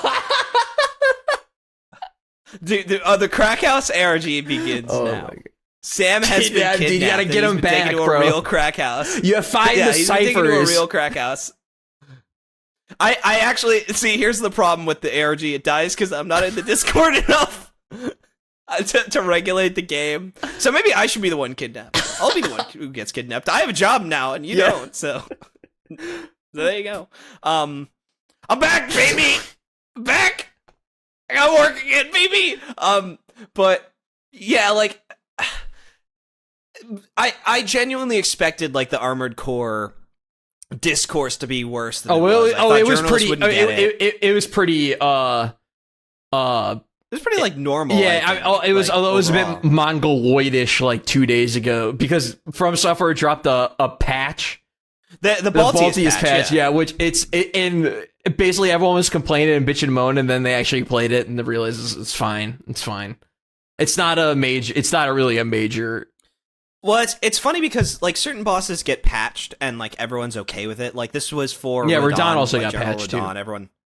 Everyone thought that, but everyone thought Radon was a terrible boss, and like they just fucking. I was one hit away from beating Radon on my first try. Like, but like I don't know, because I could barely fucking play the game at launch. I wasn't about it, but I mean, I definitely played him pre-patch, and I didn't feel like. I didn't feel like it was impossible. Like, but that's the thing. Like, I think it's just a case of, and I'm sorry to say this, Sam. Like, I shouldn't say I'm sorry to say this, Sam, as if I'm attacking you. But like, I'm sorry to say this, Sam, but I think that most FromSoft fans, despite how long they've been playing these games, are still bad at them. They're still bad at these games, and I don't know how it happens. Because the whole point of beating any of these fucking games is to learn the rules to the point where it's not so hard anymore. But, like, I feel like people are still not good at Souls games. The thing with Elden Ring, is you gotta understand, the level of stubbornness with a lot of people's Elden Ring playthroughs was extremely high, where people were like, no, I'm gonna fucking fight Radon doing it fucking my way. And it's like, okay, it's gonna be fucking 50 times harder for you. Like... Because it's people online who they don't use the summons or whatever and are melee only and then complain Radon is too hard. I'm like, okay. Like, yeah, I kind of get it with like, because that is sort of a failure of the game design to have a build based game and then to have a couple build like, and then to say like, okay, well a simple build is just not gonna work. But like, at what point does prioritizing more complicated builds being not just viable but like kind of essential become a more appealing option than just allowing all builds, no matter how simple or how complex, to beat the game. Because at a certain point, people are just only going to do the simple builds. So like I'm more on the side of Elden Ring, I think, in the case of like, make me use those fucking spells, dude. Go for it. At least that's how I felt when I played Elden Ring for the second time. Was I felt like Elden Ring really encouraged you to have a fucking build that could kind of do it all a little bit, where you could kind of fuck around in melee, you could kind of fuck around at range, you could summon some homies, like. Yeah, it's about being a versatile build that also interacts with all the mechanics, I think, and which is nice, obviously, and it helps to kind of keep the playthroughs a little more fresh. But I'm genuinely like, especially like with the Tears of the Kingdom modding server, there's a very big project going on that I'm not going to say a lot about, just, keep it on the down low, of course, but you could probably predict it if you've been paying any attention to anything to do with Nintendo Direct that's happening tomorrow, I guess. Unless there's DLC announced, I really don't know, but I don't think there is going to be. Do you think they're gonna like we're gonna like? Do you think it's gonna be anything cool tomorrow? I mean, people will know by the time we're listening to this. I'm not really. Yeah, I mean, I'm really not expecting much, but I am interested just in seeing what they have. But I can tell you for sure, if there is anything Tears of the Kingdom DLC related, I would be fucking shocked. Because I take what they said at face value, but obviously the modding community was very up in arms about how they weren't getting charged more money for a game they already paid $70 for. How dare they release a finished product? How dare they, Sam? And that comes from a real place, like people who wanted more. Oh, this guy feels a little thin. Oh, I wish there was more enemies. Like, yeah, I felt that too. I totally felt that, and because I thought DLC was gonna happen, like, you build up in your mind instead of just saying like, okay, well, this is how it is, and I'm not the biggest fan of it. Saying like, oh, well, this is a real opportunity. Meanwhile, for some DLC. Sonic Frontiers is fucking becoming a whole new different fucking game, and it's all free. Yeah, the thing about it is that like, because Mulgar said it very well, where he's like, yeah, I think I vastly prefer the 1.0 experience of the game, and that doesn't exist anymore. And so like, I respect the Sonic Frontiers DLC plan, and I was kind of hoping Tears of the Kingdom would have something like that, because I didn't think it needed more content. I would have just liked little incremental things. Okay, here's some new Zonai devices. We tested them for the last year, and they fit. Hey, we introduced a new enemy into the ecosystem. Fucking here's Dark Nuts, because you stupid fucks asked for them enough. Like, I definitely was not asking, like, begging for like a new campaign or a new story. Yeah, I'm excited to see how like intense it like really is as far as like new content wise, because like fucking update 2 basically like they just fucking redid Sonic's movement like entirely basically, and like totally revamped it. That's a very interesting thing, especially, but like I think at the end of the day, like I am kind of glad that like if you didn't like Tears of the Kingdom the first time, DLC's not gonna change. I can only think of like I can't really think of like just No Man's Sky. It's really just No Man's Sky. No Man's Sky, and then the only other game I can think of where the game just gets way better with DLC is Dark Souls 3. Cyberpunk. Well, I was gonna say. Cyberpunk. Well, Cyberpunk is similar to Sonic Frontiers actually, where Cyberpunk 2.0, which is a free update that's separate from Phantom Liberty, which is the stuff. That's the story. Yeah, DLC. that's the stuff. Like 2.0 is like radical gameplay differences that seem pretty remarkable. Like remarkably like different things and stuff that I had issues with that they're directly fixing. And also, like, changing shit like the cops and stuff, like, trying to get it to play a bit more like a GTA style, like, sandbox, which I honestly don't hate, because the game's, like, trying to do that, but it doesn't sell it at all. The base game did anyways, vanilla. Yeah. Everyone complained about the cop AI, and I was like, I guess that was something in the pre-release or something people were really excited about. I don't know. But yeah, people wanted to have fucking a cool fucking awesome shootouts in Night City, like you can in fucking Grand Theft Auto. But the reality is that Grand Theft Auto is a fucking open world sandbox game, and Cyberpunk was an open world Western RPG game that is like still it's like caught between two worlds basically, and it's like trying to make the best of it. And once I found that, like, once I did get a build kind of cooking in Cyberpunk 2077, I was having a fucking blast with the gameplay. And I felt like the narrative and the high just the high production value of the story and how it was told and the writing was all at a high enough level that it kept me pretty engaged through the early hours when I was still trying to figure out how exactly I wanted to like play the game.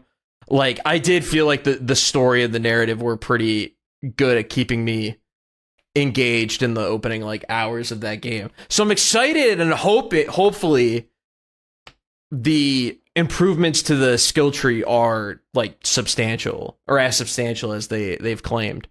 Right. But yeah, like in terms of just like what I've learned from just the zoo of lurking in a server specifically where, and it's nice because like on larger projects, people will just have their own servers where they just keep up to date and they make sure that the dev team is just sticking together and seeing everything through and they don't get influenced by weirdos, which I was worried would happen. But like, it's interesting being in a server where the entire point is people anticipating problems to be solved, whether that's feasible or not. And just to like see the personalities again, like I joked about like the Zelda zoo, the Zelda fan zoo. Like this is a very specific kind of zoo. This is a very, very specific kind of zoo. It's a zoo for people who don't actually like ever playing a game in any way but the exact fucking way that they want. And they get fucking mad the moment that a game doesn't line up exactly as their vision of what games are supposed to look like do. And it's so interesting just seeing people ask for a different game to be modded into existence from the bones of a game that fundamentally wasn't made for them. And I find this specimen of person so fascinating. And like I realized this especially like when I was talking about like Elden Ring, where I was like, something's not really working with this game for me. I think that's the obvious response, is feeling like this should work for me and I should like this, but it doesn't. Therefore, I want it to be different.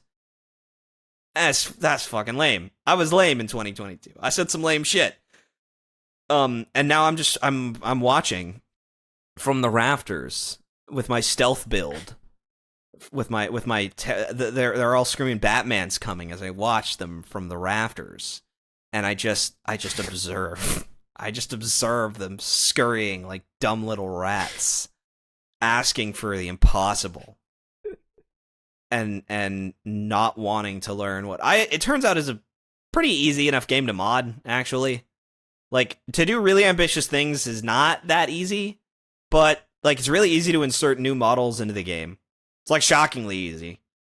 It's very easy to just like swap around lines of code. As long as you know what does what, you can just like, I have a friend who's just making just redoing all the enemies. They're the same enemies, but like he's just making it so certain attacks like have different reactions, and so you have to respect certain attacks more, or you have to play around certain attacks a little bit more intelligently. Like it's just, and it's all stuff that's already in the game. Yeah.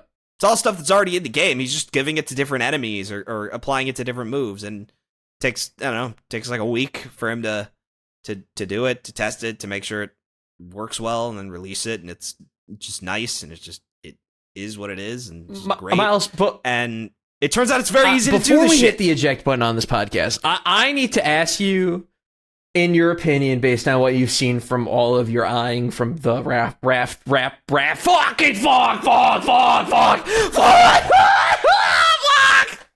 damn it. If you want to be a true my god, what's the worst request someone's made where you're like, are you fucking kidding me? There's been a couple really bad ones. So the guy who said that he wanted mobile likes had a fucking unhinged rant where he was like, Nintendo didn't do anything. 90% of this is the same exact game. What have they even done? Have they done anything? And he was just like propping up modders on a fucking pedestal. Likes. Yeah, no, I don't want to. That was pretty good. That was pretty good. I truly would love to say his username because it's so funny. But I don't want to call that guy out like by name. I think that's a different level of mean. But I am going to make fun of him behind his back. Because he said it in a public fucking space, and I'm an asshole, and you should probably watch out, dude. Say shit. It's so funny you say that. I know we were literally about to end the show, but you just fucking reminded me of some fucking stupid shit. No, please, by all means, I can finish this later. This is because it's the same. No, it's literally what you're gonna say. It's like I want to say something funny, but like I don't want to call this guy out, bro. Like I don't want to call this guy out. I mean, here's the deal: we don't have an audience. But we might one day. No one cares. We might one day. Well, Sam, the moment that I do anything that has any amount of credibility, like, and my credibility could be damaged, we're pulling the show. It's not. We're taking it not your offline. credibility. Not your credibility. Okay, so let me just say it. Let me just fucking say it. So I was on fucking Instagram. Little background. I was on Instagram stories or whatever. Not Instagram stories. I was on Instagram Reels, whatever. Just flipping through, and I heard a popular song. It's called Edamame. You've definitely heard it. Maybe. Can you sing a little bit of it? Because I don't know if I know it. Fuck. Let me just. You can fucking listen to the song. It's the one where it goes balls hanging low. Fuck. It's more of a beat. It's more of a. You would recognize the instrumental probably because it's. I would recognize the beat. It's one of these fucking songs that got really big on TikTok, basically. TikTok vertical video type shit, and it got frequently shared around. Because I was on the Spotify and it's got like 330 million listens, so that means you've probably heard it. Anything over 100 million, everything over 50 million listens on Spotify is something you've probably heard. You've probably heard. Whether you know it or not, it's been in the background. Exactly. Whether you know what it is, you know what it is. And the artist of Edamame is a guy named Baby No Money, or BBNO $. Now, this was a name that stood out to me when I first saw it, and I was like, wait a minute. I like recognize this name from somebody. Like I know that I've liked a song from this guy before. And this guy made SpongeBob Rule 34, right? He wrote the song SpongeBob Rule 34, right? And Myles, SpongeBob Rule 34, his name is erased on Spotify. He is no longer the author of SpongeBob Rule 34. It is now just the person who also did SpongeBob Rule 34 with him, Lil D. Rapper Lil D. Now, you go to Lil D's Spotify page. And by the way, Lil D, I was about to say, no one's going to identify Lil D by name. That name is so generic that his workplace doesn't know he's at the Fryer right now. So the best part is Lil D, this is his only song on Spotify is SpongeBob Rule 34, passing out, getting shit drunk on the floor. He made it for fun. He made it for fun, got the fuck out of Dodge, and then stuck his feet in the lettuce. Like that's what Lil D did. But what I love is that like you have Lil D and then Baby No Money, who is a fucking meme rapper. Because this is the because you know what Baby No Money is? He's the second coming of fucking Lil Nas X. Because Lil Nas X was a fucking meme rapper too, and then he made fucking Old Town Roads, and which was a fucking meme song, which was a fucking meme rap song that got really popular, and then he became an actual artist, and it's insane that he is still fucking around today. But Baby No Money is like the same thing, but it's hysterical because he's trying to erase his contributions from history. How people need to know. I feel like people should know that he was a part of the song SpongeBob Rule 34 on Spotify. I do like that kind of Neanners, like that vibe of like you probably should be aware of what this person was doing, because it is different from some stupid kid having a stupid moron post on Facebook and like Neanners doing like a Moon Man cover and writing pomp and then performing it. Like that's a very different beat. Like SpongeBob Rule 34 is a very different beat. You should listen to this song, Myles. When we're done with this show, you should listen. It's literally like a minute long. It was in my top 30 most played tracks on Spotify forever because it was the horrific X factor of a really short song, and it's like I wouldn't skip it. Like when it was on, it's like, well, fuck. I guess we're gonna listen to SpongeBob Rule 34 right now. Like. Yeah, but I would love to say this guy's name. I would, but I'm not going to call him out. You're not going to call him out because here's the deal. Because Baby No Money has an audience now. Like I don't want to be the guy who because here's the deal. I don't want to be the guy who brings to light the 9-year-old tweet that gets someone in trouble. Like I don't want to do it. This is the thing is I didn't want to do it, Myles. I didn't want to do it. That's why I prefaced. Then why didn't you not do it? You kind of be into just doing it.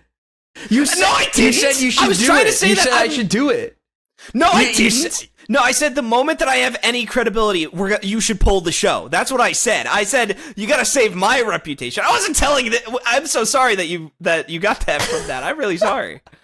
I didn't. I just don't want Baby No Money is like. I don't want to ruin this guy's fucking music career because I thought it'd be funny to reference his fucking old song. Sam, I'm gonna stop you right there. Any fucking TikTok Zoomer who's gonna be mad about this is not getting through the Get Ed discussion. And by the way, if they do get through the Get Ed discussion, they're clicking off and hitting the dislike button at the what is a Western lolly discussion. Okay, it's I think Baby No Money might we have put up a laser security grid of content in front of Baby No Money. This fucking episode is fucking prison island for this information. You gotta fucking get so deep in here. It's Resident Evil 10 maximum, or was it Resident Evil 9? No, Resident Evil 10, because it's the X in maximum. Yeah, maximum, yeah, okay. So, yeah, Resident Evil 10 maximum. Dude, this episode is the maximum security prison that Blue Umbrella's using to fucking, or not Blue Umbrella, they're the good guys, but whatever, anyways. Yeah. Wait, in Resident Evil, there's good guy companies called Blue Umbrella? And it's run by Chris Redfield, yes.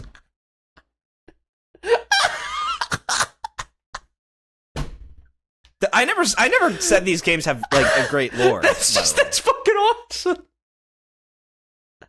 These games go off the rails, dude. These games go supremely off the rails. It's actually funny that now that I think about it, Resident Evil 4 is one of the more cohesive plots in the franchise. Hey, Myles, are you interested in joining the Blue Nazis at all?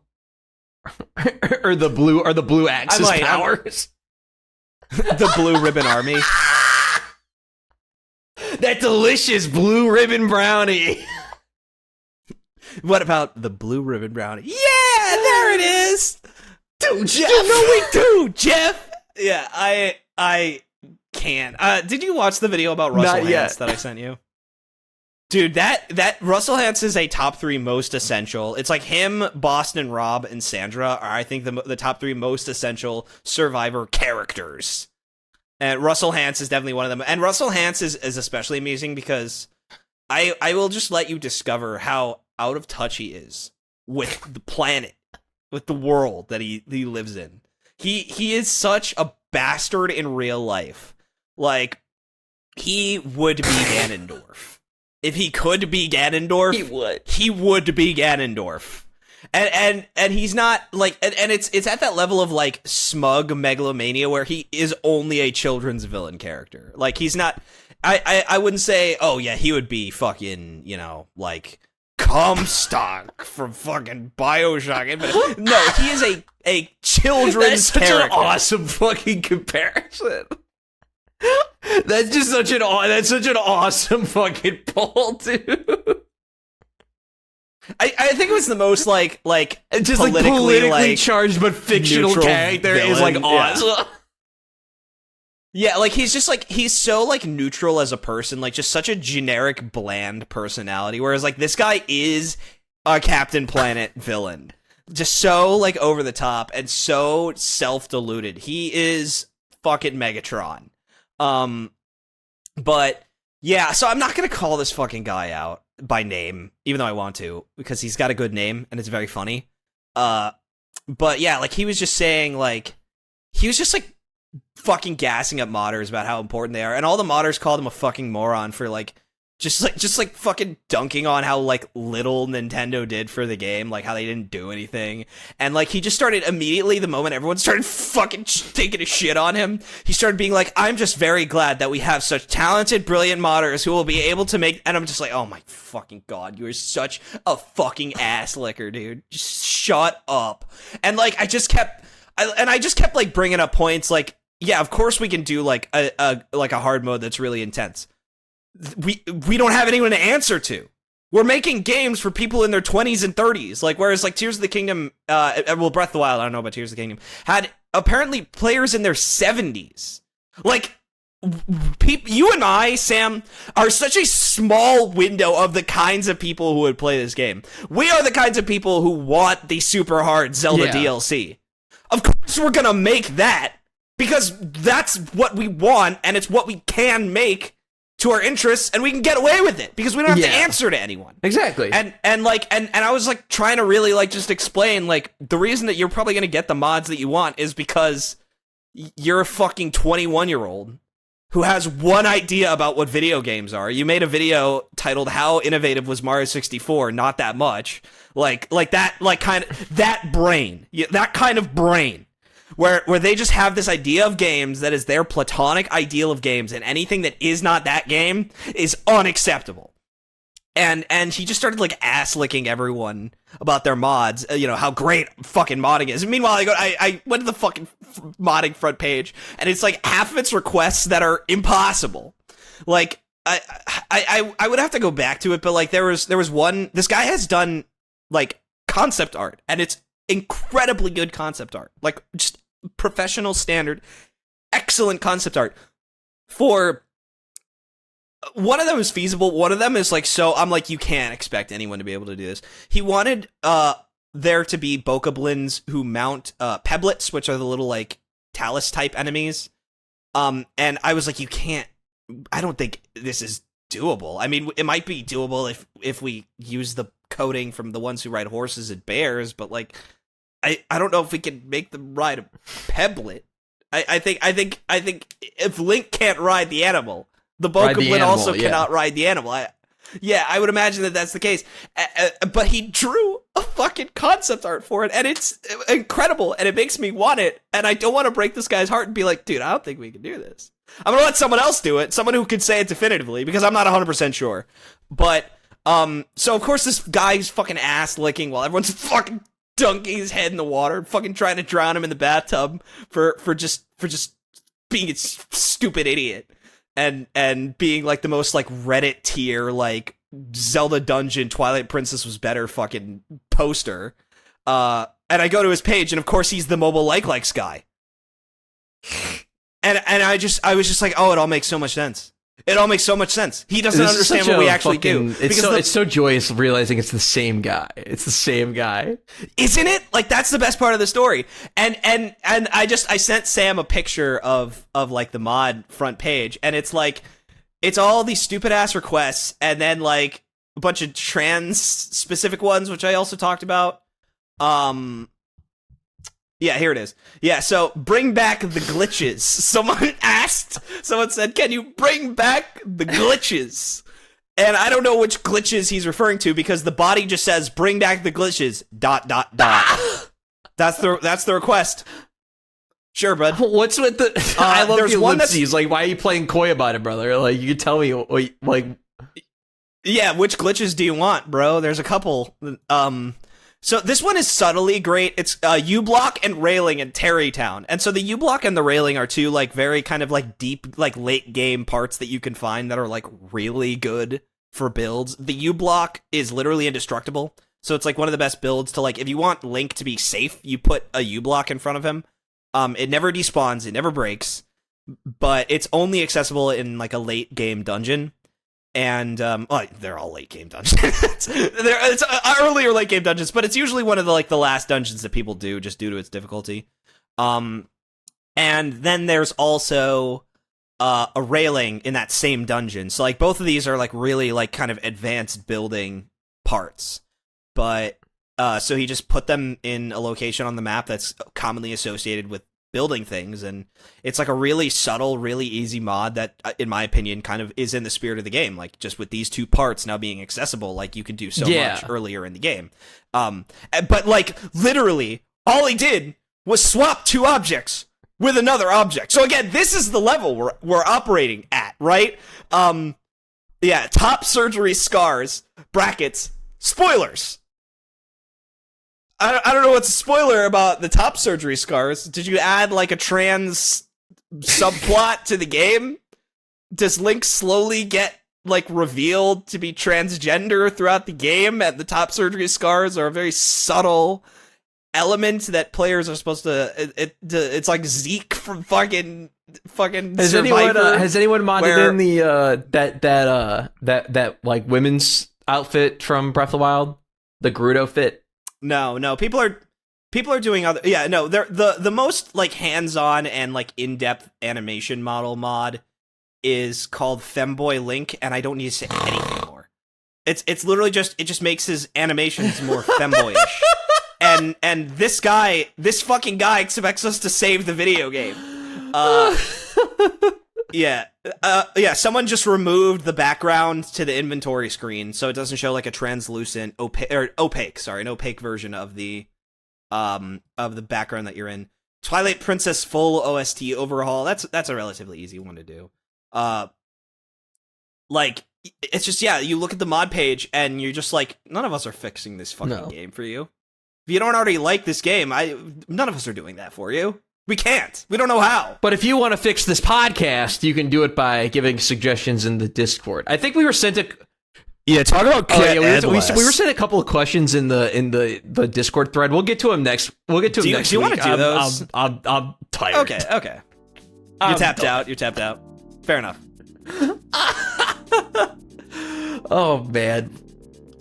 I just want to say that no one in the Discord are rats in the rafters. I respect all of your intelligence. Hell yeah. Anyways, I gotta get out of here and play Kenshi like right now. So goodbye.